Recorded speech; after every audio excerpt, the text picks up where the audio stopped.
Ruhonge rwa kurumbuiania na nyamu cia githaka kuma Meru nimereire aikari ati nimekuhukia Tharika Cia Nyamu cia githaka na ile ikoretwo igitungio makiria ni muingi wa Ngaremara. Ndovu wametokea kwa wingi kutoka upande wa Ngaremara. Tumeweza kupata ndovu zaidi ya 200 ambao waliweza kuja pandei wakitapakaa. So ni jukumu letu kuweza kuwahifadhi wale tembo, na kweli kwa ile harakati ya kuwahifadhi wameweza kufanya uharibifu.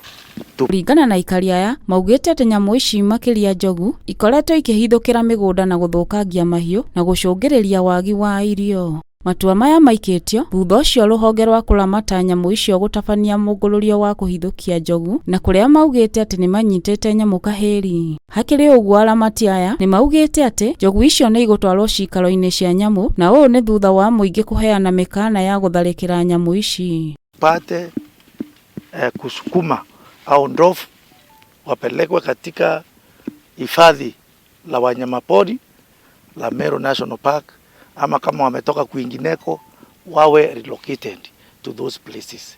Failure to that, the consequences will not be good. Sinda yangu ni ndovu wameingia katika shamba langu, wamekula jote.